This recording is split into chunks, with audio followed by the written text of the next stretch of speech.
Les Chinois représentent 17% de la population mondiale, et pourtant, ils consomment plus de la moitié de la production de porc sur Terre. Mais en 2020, plus de 70% des cochons chinois ont été décimés, un événement terrible, à l'issue duquel la Chine a pris une mesure radicale: construire la plus grande porcherie au monde. Avec ses 26 étages et sa surface de 400 000 m², ce bâtiment est en train de révolutionner la manière dont l'homme élève ses animaux depuis des millénaires.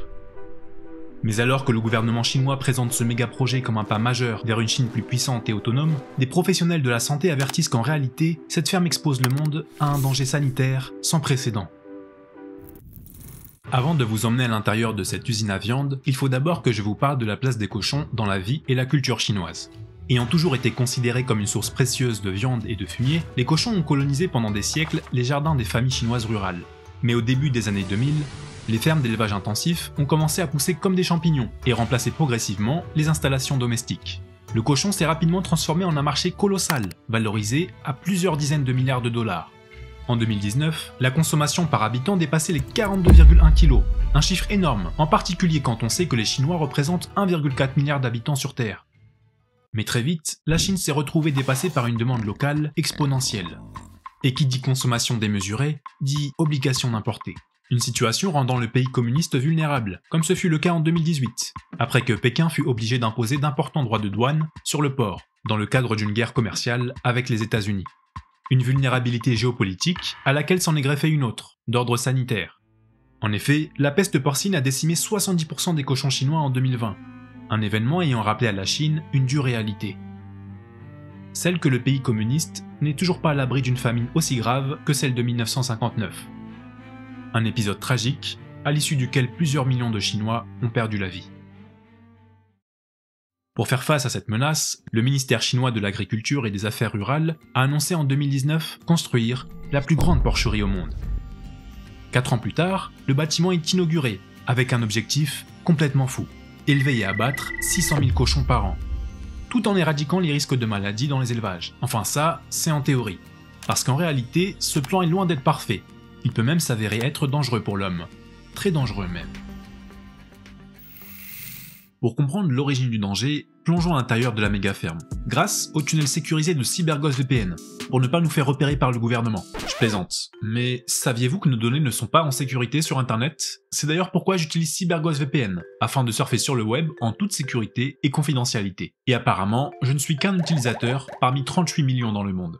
Comme la plupart des VPN, CyberGhost masque votre adresse IP, chiffre vos données et redirige l'intégralité de votre trafic internet via un tunnel VPN sécurisé. CyberGhost applique également une politique stricte no logs, ce qui signifie qu'ils ne conservent absolument aucun historique des activités de leurs clients.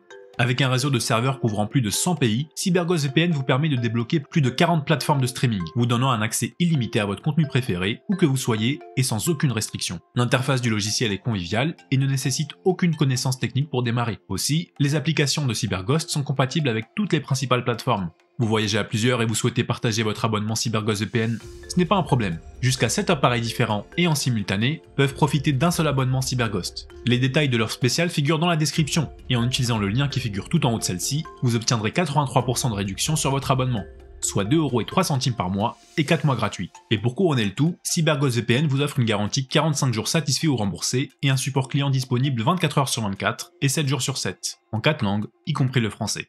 C'est probablement pourquoi CyberGhost VPN est l'un des VPN les plus recommandés sur Trustpilot. Et maintenant, sans plus tarder, revenons à nos moutons. À nos cochons. Les 2 premiers étages du bâtiment sont dédiés à l'hébergement des employés, ainsi qu'à la maintenance et à la surveillance des locaux. À partir du 3e, chaque étage fonctionne essentiellement comme une ferme autonome, ayant une capacité de production de plus de 60 porcs par jour. Plus précisément, un étage est divisé en 4 zones. Une zone de mise basse et de gestation, une zone pour l'élevage des porcelets et leur allaitement, une autre pour l'engraissement des cochons adultes, et enfin, une zone pour l'abattage des cochons arrivés à maturité. L'alimentation des animaux dans chaque étage est assurée grâce à une usine de production située juste à côté du bâtiment. Elle produit 500 000 tonnes de nourriture par an. La nourriture, d'abord stockée dans d'énormes silos après production, est acheminée jusqu'au toit de la méga ferme, grâce à un tapis roulant.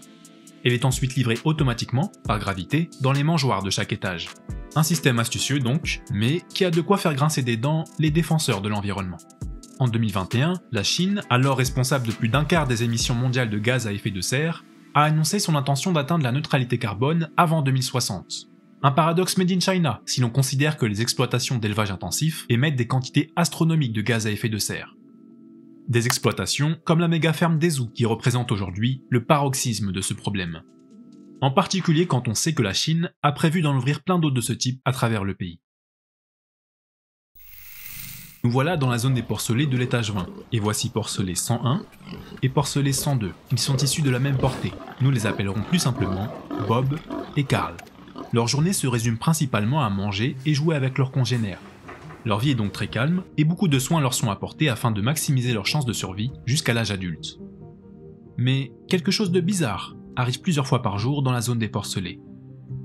Des truies débarquent dans les enclos. Elles sont immobilisées de force dans des stalles, parfois pendant plusieurs heures, sans aucune possibilité de se retourner. Une pratique critiquée par de nombreuses associations de protection des animaux, et remettant au goût du jour une question d'éthique fondamentale.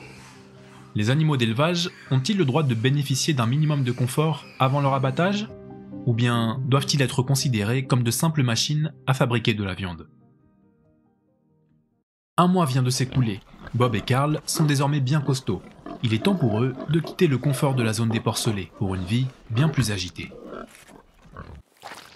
Nous voilà au premier étage, plus précisément dans la salle contenant les systèmes de surveillance, de la température, de l'humidité, de la ventilation et des 30 000 points de livraison de nourriture répartis dans les différents enclos du bâtiment. Toutes ces opérations sont bien entendu supervisées par des employés, comme Madame Lee, qui est responsable de la mission la plus importante du bâtiment, à savoir repérer les cochons malades. Comme le souligne l'épidémiologiste Dirk Pfeiffer, plus la densité d'animaux est élevée dans une ferme, plus le risque de propagation d'agents pathogènes infectieux est élevé. Être en mesure d'identifier un foyer de contamination et de l'éradiquer au plus tôt est donc une nécessité absolue pour la méga-ferme. Dans le cas où un étage présenterait des cochons touchés par une maladie contagieuse, c'est donc à Madame Lee de prendre la décision de mettre en quarantaine ou non l'étage concerné. Une décision qu'elle a d'ailleurs été forcée de prendre aujourd'hui, après avoir reçu la confirmation que certains cochons de l'étage 21 avaient été contaminés par une grippe porcine. Mais cette mesure ne garantit pas à 100% que les autres étages ne seront pas contaminés. En effet, les cochons sont déplacés à l'aide d'ascenseurs qui sont partagés entre les différents étages. En plus de ça, des ruptures d'étanchéité peuvent causer la transmission de virus d'un étage à un autre. Mais si vous pensez que le risque de viande contaminée est le principal danger que représente cette méga-ferme, vous vous trompez. L'utilisation excessive d'antibiotiques dans l'agriculture favorise le développement de populations microbiennes très résistantes dans l'environnement. Or, la résistance développée par l'homme aux antibiotiques est l'une des plus grandes menaces qui pèsent sur notre espèce.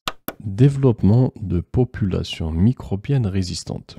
Je ne sais pas vous, mais je trouve que ça fait beaucoup de jargon. Et si comme moi vous préférez les illustrations aux énormes blocs de texte, eh bien j'ai quelque chose à vous montrer. Une équipe de chercheurs de l'université d'Harvard a illustré la fameuse résistance aux antibiotiques avec une expérience très simple. Les chercheurs ont pris une énorme boîte de pétri qu'ils ont remplie d'antibiotiques à différentes concentrations. Les deux premières colonnes ne contiennent pas d'antibiotiques. Ensuite, il y a tout juste assez d'antibiotiques pour éliminer la bactérie. Ensuite, 10 fois plus, 100 fois plus et enfin 1000 fois plus. En théorie, aucune bactérie ne devrait survivre dans la bande du milieu. Les 9 colonnes sont séparées d'une fine jonction qui permet aux bactéries de se déplacer librement. Ce que vous voyez en blanc sont les bactéries.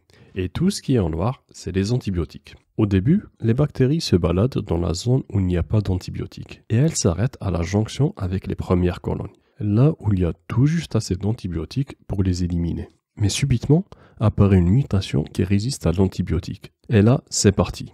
Elle se propage jusqu'à atteindre la prochaine jonction. Et là, encore une fois, une seconde mutation qui permet à la bactérie de se propager jusqu'à la prochaine jonction. Et ainsi de suite, jusqu'à ce que la bactérie arrive à la colonne centrale, là où la bactérie ne devrait pas survivre.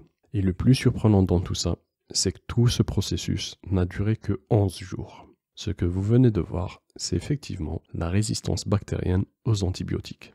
Ah oui, en fait, moi c'est Lubiol. À la base, j'étais youtubeur, mais depuis, Archie m'a kidnappé et m'oblige à monter ses vidéos. Pour chaque nouvel abonnement, j'aurai droit à un croissant. Merci Lubiol. Maintenant, au boulot. Maintenant que vous savez ce qu'est la résistance aux antibiotiques, voyons comment des élevages comme ceux de la méga-ferme d'Ezhou peuvent la faire exploser chez l'homme.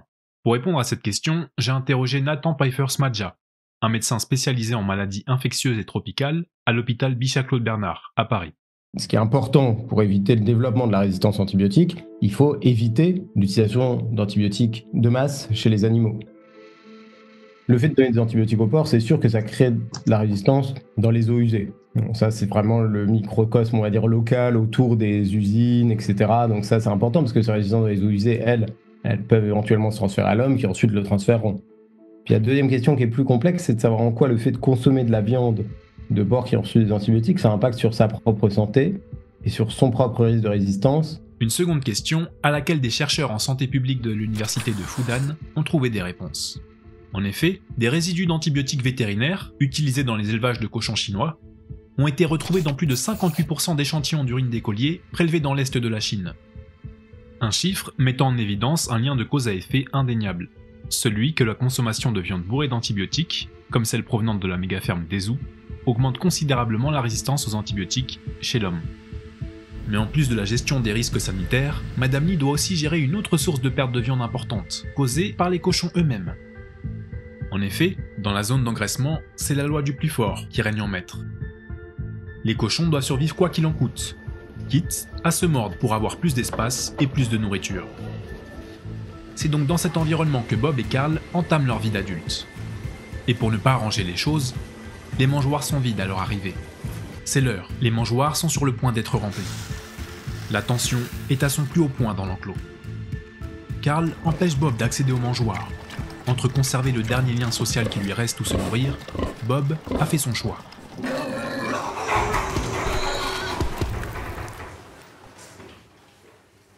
Carl est mort asphyxié, sous le poids de son frère. 2 mois se sont écoulés. Bob est devenu énorme. Ses muscles sont complètement engourdis et des morsures sont présentes partout sur son corps. Dans un tel état, il peut à peine se lever et il devient alors difficile de le distinguer d'un cochon malade. Bob ne le sait pas encore, mais aujourd'hui marque son dernier jour à la ferme.